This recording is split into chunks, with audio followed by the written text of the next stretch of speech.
I'm here in the Cashmere area to visit a small farm that's working with the local conservation district to improve soil health and connect the community to their environment. This is Campo Farm Kitchen, where owner Katie Zalesco is growing a wide range of produce with barely an acre of land. We have head lettuces, greens mixes, scallions, our potatoes are in. Over here we have lots of perennials, so these beds are perennial flowers. Our focus is to really just be as diverse as possible. I think that it benefits the systems around us, and I think it also benefits people to have a lot of diverse vegetables to eat that are really beautiful and connect them to their environment around them. This farm wasn't always as green as it is today. Campo Farm Kitchen was originally a horse pasture, so Katie asked project manager Liz Jackson with the Cascadia Conservation District for a little help.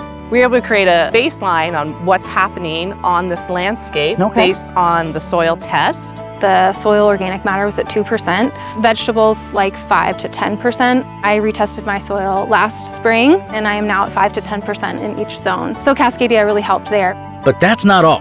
Every conservation district in Washington offers farm planning, a free service that Katie utilized with Liz to enhance her farm's natural resources and productivity.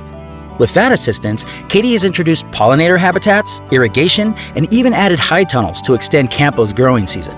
From Katie's success, Liz and the Conservation District can use what they've learned to help others across the region.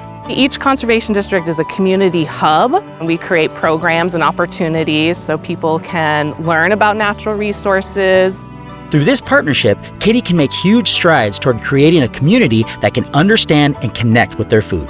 I want this to be just enriching our ecosystems, enriching the people who are a part of this farm. So what that looks like is, continuing to grow vegetables, involving more people in the farm and having it feel like a community hub where people are connected to where their food comes from and therefore connected to nature and the ecosystems around us. To learn more about your local conservation district, visit us at wagrown.com.